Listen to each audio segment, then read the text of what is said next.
Boa noite, caríssimos irmãos e amigos amados do Jardim dos IPs. Continuamos realizando algumas reflexões sobre a convivência no casamento.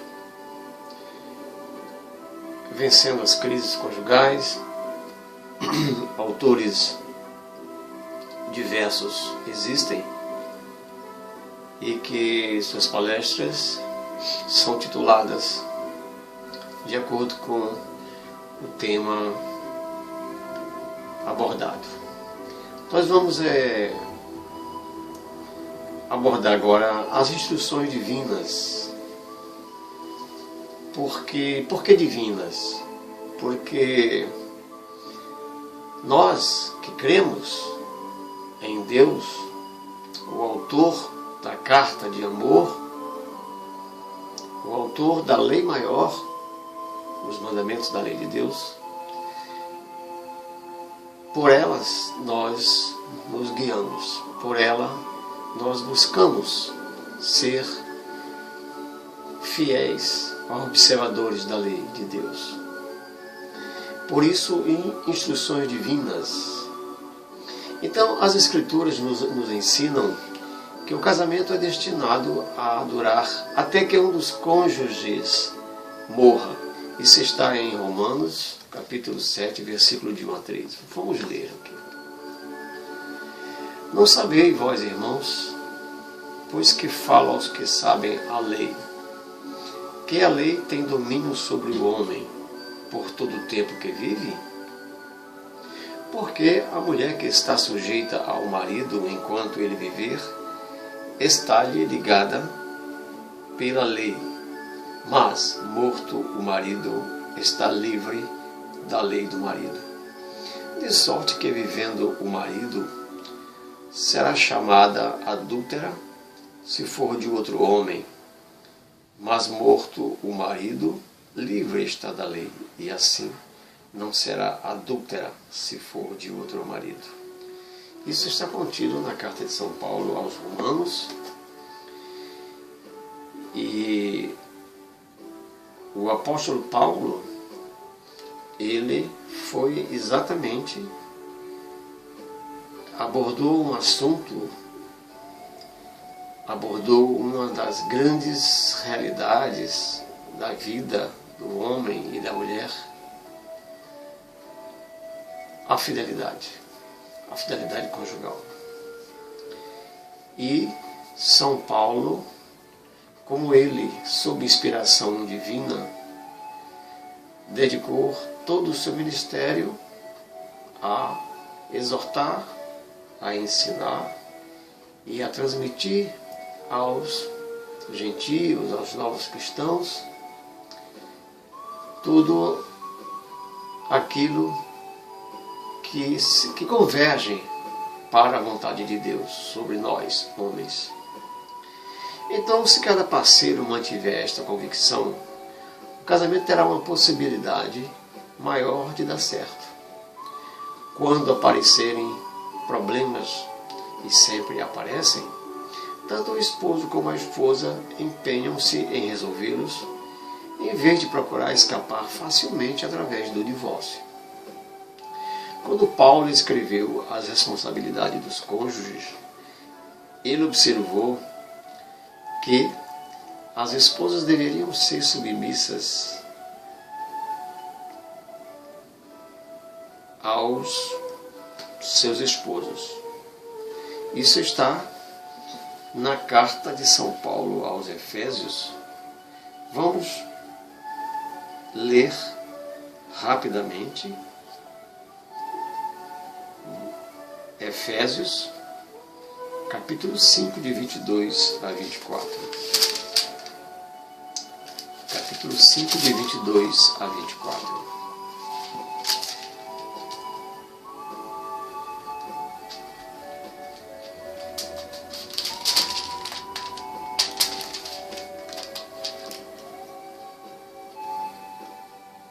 Diz assim: o Senhor Jesus Cristo seja com teu espírito A graça esteja convosco.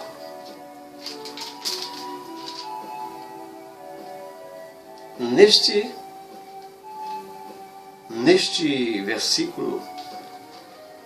versículo, o apóstolo Paulo recomenda com toda a ênfase que nós, os cristãos, observem o que contém a Sagrada Escritura. Vamos aqui pegar a Bíblia de estudo para nós refletirmos mais detalhadamente sobre esta passagem. Carta de São Paulo aos Efésios, capítulo 5, 22 a 24. Diz assim: trata sobre os deveres do casamento. Porque o marido é a cabeça da mulher, como também Cristo é a cabeça da igreja, sendo ele próprio o salvador do corpo. De sorte que, assim como a igreja está sujeita a Cristo, assim também as mulheres sejam em tudo sujeitas a seus maridos. Vós, maridos, amai vossas mulheres, como também Cristo amou a igreja, e a si mesmo se entregou por ela. Eu fui um versículo a mais além. Então vejamos, caríssimos, a comparação que o apóstolo Paulo, não que o apóstolo Paulo faz esta comparação, mas o apóstolo Paulo vai na Escritura, vai na carta de São Paulo, vai buscar as ordenanças de Jesus Cristo para orientar a vida dos casais, que são os deveres do casamento. Então, ele faz uma comparação usando o conhecimento anatômico, né? Cabeça, corpo, para que ele se fizesse entender melhor. Então, ele compara o casal, marido e mulher, como numa dimensão mais menor, como a igreja, assim como Cristo, que é o cabeça, está para a igreja, assim o homem, a cabeça do casal, está para a família. Ou seja, a família como a igreja doméstica, a unidade familiar. Então, quando Paulo escreveu sobre essas responsabilidades, ele fez essa observação dizendo que as mulheres deveriam ser submissas a seus esposos. E ele ordenou ainda, Paulo ordenou ainda, que os esposos deveriam amar suas esposas. Este amor, na língua grega, ágape, significa amor, não é o puro sentimento ou mesmo a expressão de palavras vazias, mas é antes o resultado de uma escolha moral e expressa-se em ação.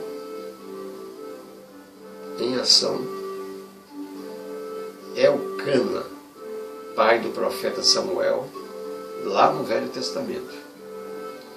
Evidentemente que amava profundamente a sua esposa, Ana. Ele expressou seu amor por ela através de sua generosidade. Além do mais, esse tipo de amor busca o bem-estar de outros, independente do tratamento com que eles retribuem. O apóstolo Paulo descreveu o caráter deste amor em 1 Coríntios,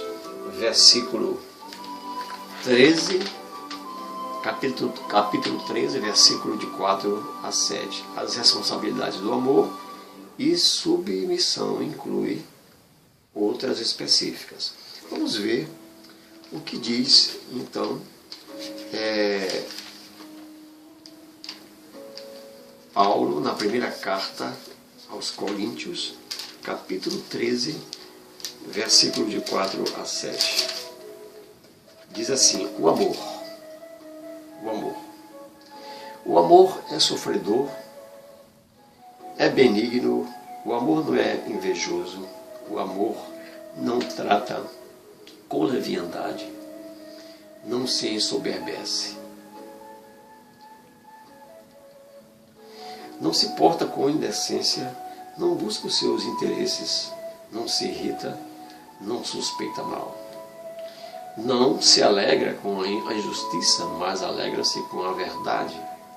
Tudo sofre, tudo crê, tudo espera, tudo suporta. Ora, vejamos aí o versículo 4. O amor é sofredor, é benigno. O amor não é invejoso, o amor não trata com leviandade, não se ensoberbece. Então, leviandade. Então, o amor se constitui dessa forma a base de sustentação da longevidade de uma relação a dois. Aqui não se trata do amor erótico, do amor nos moldes em que a sociedade conceitua. O amor romanceado, repaginado nos filmes hollywoodianos, né? Mas o amor como a essência da caridade. A caridade que tudo perdoa, a caridade que não se ensoberbece, a caridade que mantém a esperança. Então, é este o amor que dá, que fornece, que embasa a durabilidade de um casamento, de uma relação a dois. Modernamente, nós nos deparamos com os conceitos formatados pelos juristas, né? Pela lei, o divórcio, a igualdade, os direitos são iguais. Evidentemente que a condição de gênero mulher não é para torná-la submissa no sentido de inferioridade. Porque se nós nos reportarmos ao Criador, quando ele observa que, aliás, o próprio Adão observa que não é bom que ele esteja só. E aí o pai da criação impõe a Adão um sono profundo, né? E retira da sua costela aquela que representará a mulher. Veja que o escritor, podemos imaginar que ele poderia ter retirado, o Criador poderia ter retirado uma parte inferior do corpo de Adão. Mas, no entanto, a ideia que nos parece bastante clara é que, ao retirar a costela, ele está usando uma razão de simetria, quer dizer, de equilíbrio, de igualdade, né? Nem tanto acima e nem tanto abaixo. Então, espero que eu tenha conseguido fazer entender.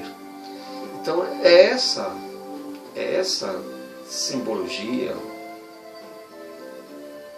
ou essa alegoria, né, que nos facilita a compreender que se Paulo adverte para que as mulheres sejam submissas aos seus maridos, ele assim o faz, mas visando a ordem, visando o bem-estar e a solidez daquela família.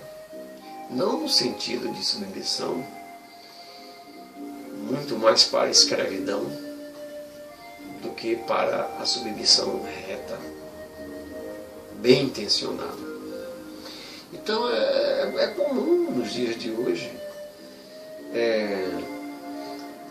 a ideia vigente na cabeça de muitas pessoas que o casamento é simplesmente um contrato. Se der certo, ótimo. Se não der certo, simplesmente nós rompemos a aliança e cada um segue o rumo que bem entender. Então daí, meus irmãos, é que advém, por a modernidade nos levar a pensar dessa forma, é que os casamentos não são mais duradouros. Hoje causa até espanto quando casais, ao informarem que são casados há 30, 40, 50 anos, é surpreendente. Mas não é surpreendente não. É porque é esta a ordenança do nosso Deus Pai Criador, para que o homem, para que o casal, eles aprendam durante a vida a se tolerarem, aprenderem a transigir, ou seja, a ceder nos momentos difíceis da convivência a dois. Quando tudo parece não dar mais certo, a rotina, o tempo, o cansaço, a idade, a beleza física que se esvai. E muitas vezes a ilusão, ela toma conta da cabeça, toma conta do pensamento de muitos e simplesmente quebram a aliança firmada diante de Deus, do altar de Deus, de permanecerem unidos, gerando filhos e permanecerem unidos na tristeza, na alegria, na dor e na morte. Por exemplo, vamos dizer, para amar sua esposa, o esposo tem que se comunicar com ela para procurar o melhor bem-estar da esposa. Ele precisa entender as necessidades e desejos dela. Mais uma vez, observando o exemplo de Elcana e Ana, quando ela estava triste por causa de sua esterilidade e da provocação de sua rival. Elcana procurou descobrir a causa de sua angústia. Isso está em 1 Samuel, capítulo 1, versículos de 4 a 5. Se o esposo comunica a razão para as suas decisões, torna-se muito mais fácil para a esposa submeter-se. Sem comunicação adequada entre cônjuges, é extremamente difícil, talvez impossível, ter um bom casamento. Comunicação franca entre esposa e esposo permite a cada um entender melhor o outro, evitando muitos desentendimentos. A participação nas opiniões, sonhos e temores através da comunicação permite uma intimidade que ajuda a unir o casal. Então, amados, observamos que a comunicação é fator preponderante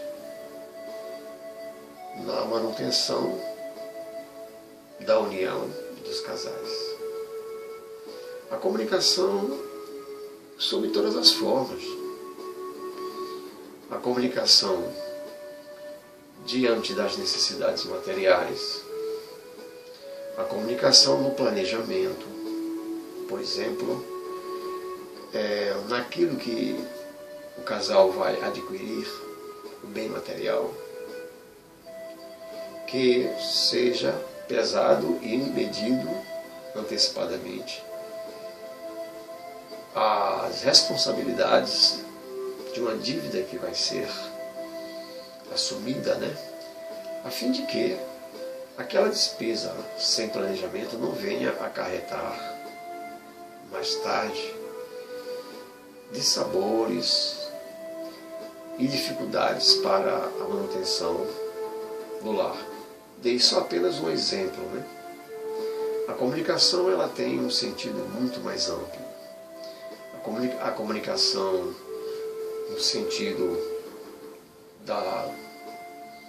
do respeito, a comunicação no momento da alegria, da tristeza também, saber comunicar o momento vivido, o cuidado com as palavras hostis, o cuidado com as palavras mal colocadas, diante de um momento de desequilíbrio, e que muitas vezes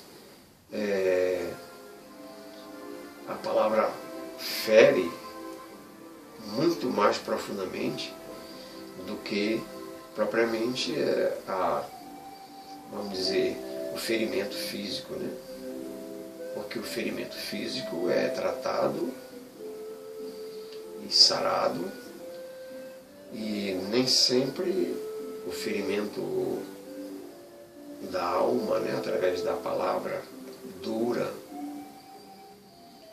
cruel, ela pode deixar marcas profundas, e que pode causar barreiras, dificuldades no bom relacionamento da vida a dois.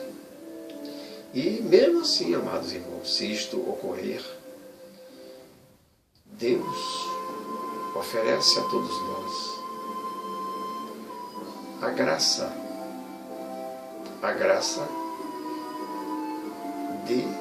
da reconciliação,